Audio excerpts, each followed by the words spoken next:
Good morning, everyone, and Merry Christmas. I hope that you're having a warm and happy morning wherever you are today. I wanted to share a few thoughts with you for today. We're not meeting in person at Canton Presbyterian Church, but mostly I just wanted to share that I think a lot about music on Christmas. It's really important to me and really important to our family and to our church.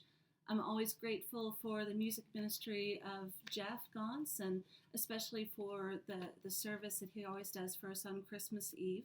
He has shared some links for us, and I'm sharing those on Facebook and over email.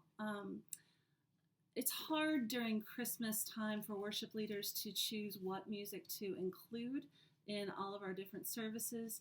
We can't get to everything, and it's hard because sometimes that means it leaves out some of my favorite hymns. This year it was Joy to the World, and I didn't realize that we hadn't done it until honestly this morning, and it's the day before Christmas. I was like, wait, what? We haven't done Joy to the World. And that's ridiculous to me because Joy to the World, it's one of the things that tells us what it's all about, that there is so much celebration, that there's so much happiness with the coming of the Christ child.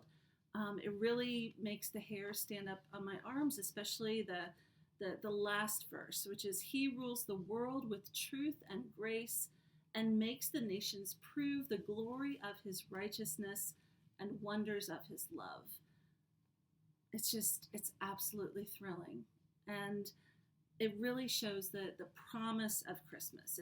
It shows us that this unending, unselfish, boundless love that is born to us today points to a whole new world that is beginning with the Christ child.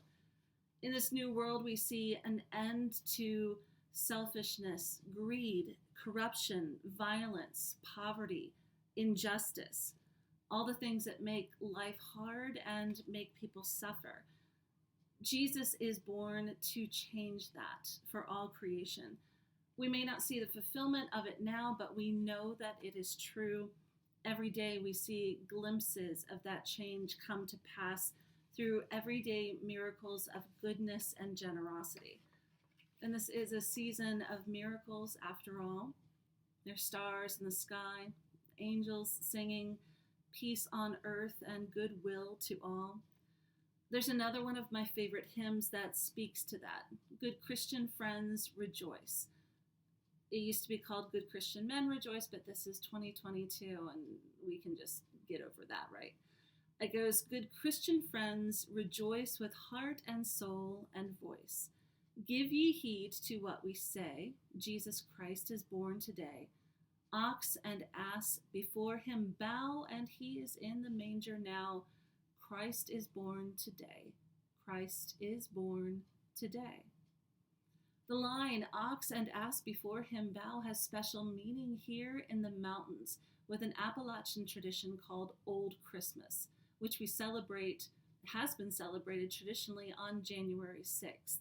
It says that if you're awake at midnight on Christmas Eve and go out to your barns, you will see all of the livestock kneeling down.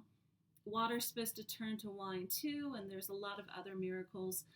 We're going to celebrate Old Christmas here at Canton Presbyterian on January 8th. I can't promise water turning into wine, but we'll have some other traditions from Old Christmas.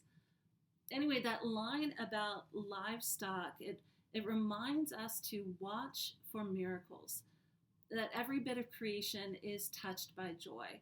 People, animals, trees, stars. After all, we know that the rocks themselves would cry out if we did not in the presence of the Lord.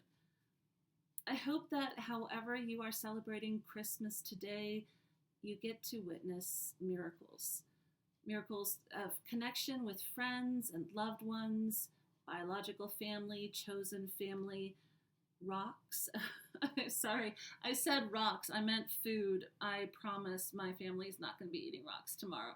But miracles of good, of wonderful food, of gifts shared, miracles of beauty, miracles of light. If this Christmas is hard, may you find blessing too. May your heart be filled with the lasting love of God, God who knows you and loves you specially. God is for you. One last thing. The beginning of 2022, I heard a blessing, or read a blessing, by a writer named Lisa Sharon Harper. And she really she spoke to my heart with this blessing, and I wanted to share it with you today. It says, may you witness mountains moving in 2022. Today, may you witness mountains moving at Christmas. May you know that what seems fixed and impossible is possible through the power of Christ. And that's the power of love. Have a Merry Christmas and a very blessed 2023.